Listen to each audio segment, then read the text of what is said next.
dibilang, tetapi pakailah perkataan yang baik.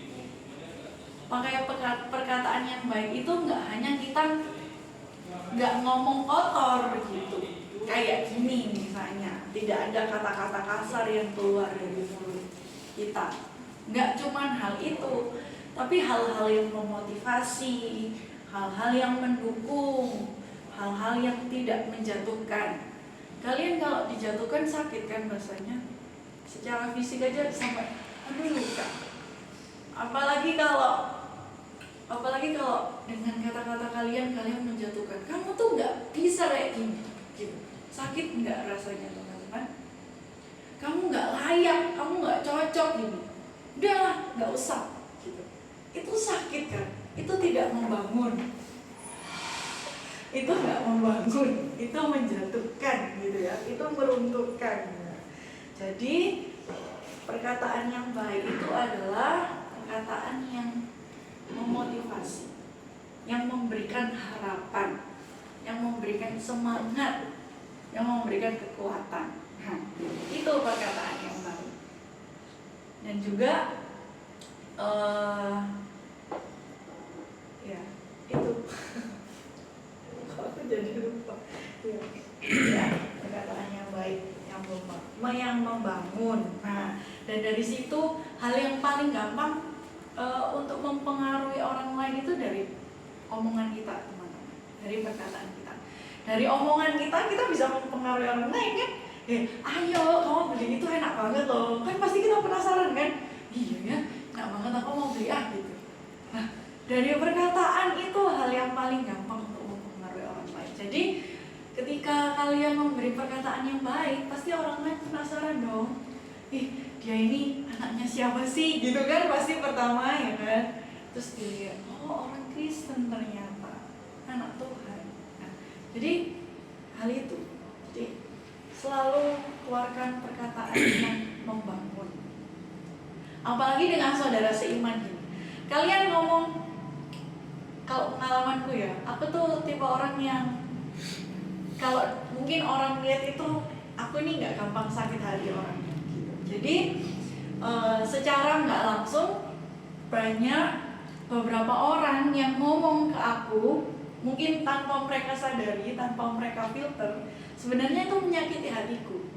Tapi karena aku, ya udahlah gitu, karena udah kebiasaan gitu ya. Jadi aku nggak mau ambil pusing dengan memikirkan perkataan mereka. Jadinya ya orang santai aja, oh nggak mungkin marah, nah dia itu dia nggak bakal marah gitu.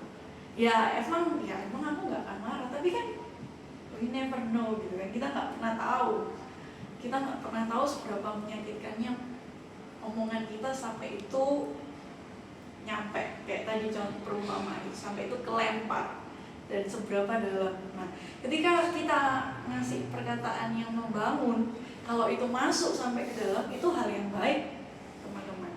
Tapi kalau itu pas yang kita ucapkan, kita nggak sengaja, mungkin kayak maksud kita baik, ya kamu kok gitu sih, tapi di saat itu perasaannya lagi down, lagi sedih, gitu.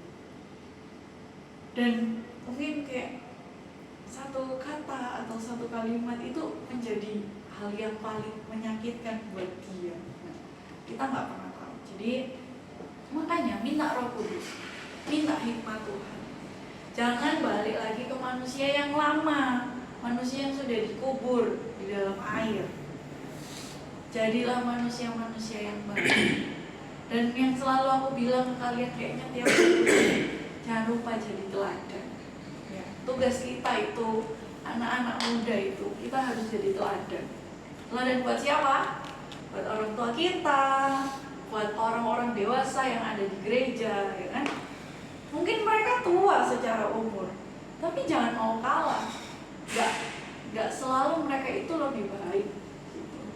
Mungkin rohani mereka masih childish meskipun umur mereka udah tua, tapi kita yang masih muda ini, rohani kita bisa jadi lebih dewasa dari mereka. Ya, makanya jangan skip doa, jangan skip ibadah. Yang aku bilang apa? Ibadah itu membangun apa? Hah? Ibadah itu membangun iman kalian. Betul. Kalau nggak ibadah gimana iman kalian mau dibangun, ya kan? Ya. Jadi itulah gunanya ibadah, supaya kalian selalu ingat, supaya Roh Kudus itu selalu ada dalam hati kalian mengingatkan. Dan kalau diingatkan sama Roh Kudus, jangan abai, jangan aduh nanti aja deh, ini sekarang aku lagi marah, aku mau marah dulu. Jangan. Tengking dalam nama Tuhan Yesus. Karena aku sendiri pribadi ini orangnya ceplas-ceplas ya teman-teman. Maaf kalau di sini ada yang pernah menjadi korban.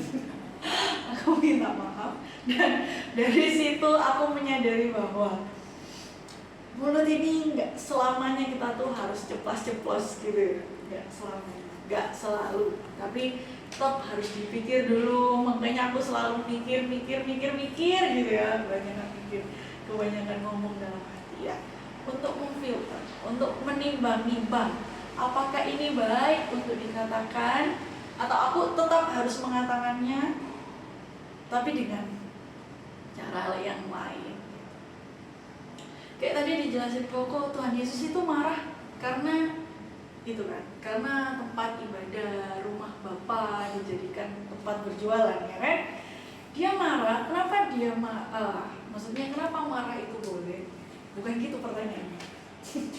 Tuhan Yesus marah itu alasannya apa gitu ya? Dia marah karena kebenaran. Nah, itu marah yang boleh. Kalau kita marah bukan karena kebenaran, bukan karena kita membela kebenaran, nah itu kita harus pikir-pikir lagi. Tapi kalau kita marah karena kebenaran, kita lihat teman kita, kamu udah salah hidupnya, balik lagi ke jalan Tuhan, kita marah. Nah, itu marah yang boleh, selama kita tidak berbuat dosa, kan? Kita membela kebenaran. Kita marah karena kita lihat saudara kita, orang tua kita, atau siapapun yang kita kasihi jatuh dalam dosa. Nah, itu adalah marah karena kebenaran. Jadi ya, satu hal yang perlu, jangan pernah kasih kesempatan sama iblis. Ini sih kayaknya highlightnya gitu ya. Ketika kita memberi kesempatan kepada Roh Kudus, kita pasti hidup dipimpin Roh Kudus, ya kan? Kalau kita kasih kesempatan sama iblis, sedikit aja, tadi kayak dibilang kasih celah sedikit aja, udahlah buyar semua gitu. Hilang Roh Kudus dari diri. Makanya jangan pernah kasih celah sama iblis dalam segala hal. Kayak kita ini misalnya, kalian suka membuli Devon atau Devon membuli kalian gitu ya. Nah, jangan sering-sering. Maksudnya harus tetap dalam koridornya. Bercanda oke, tapi tahu tempat, tahu waktu, tahu kondisi, ya. Nggak setiap ketemu terus kalian harus hahaha gitu, yang bikin orang lain penasaran, enggak. Apalagi sampai ngomong yang aku nggak tahu kalian ngomong apa gitu ya. Dan aku ya whatever gitu, terserah lah kalian. Tapi itu hanya contoh. Jadi ya kita tetap harus tahu ini teman seiman kita. Jangan sampai kita saling menyakiti, ya kan? Nah, jangan beri kesempatan kepada iblis. Oke, teman-teman? Kita katakan bersama-sama ayat 27 ini. Coba dibuka. Cuman 1, 2, 3, 4, 5, 6 kata. Cuma 6 kata. Ayo. Ayat 27 tadi. Efesus 4 ayat 27. Ayo. Sudah ketemu? Katakan haleluya. Oke, setelah hitungan yang ketiga. Setelah hitungan yang ketiga ya teman-teman ya. Siap?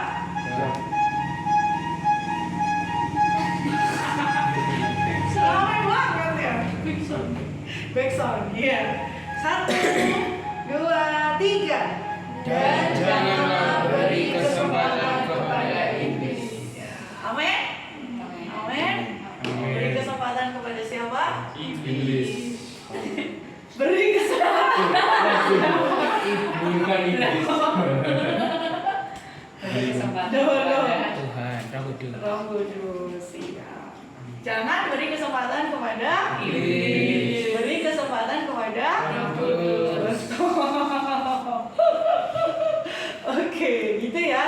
teman-teman ya. Nah, ini satu hal yang baik ya. Makanya aku suka nih jadwal kita tiap bulan. Jadi nanti setiap akhir bulan teman kita yang memberikan untungan ya. Nah, jadi nanti gilirannya Jessie kasih tugas kepada siapa gitu ya. Jangan mepet-mepet lagi, kalau bisa dari sekarang gitu biar 1 bulan dia persiapannya ya. Oke, yang belum siapa?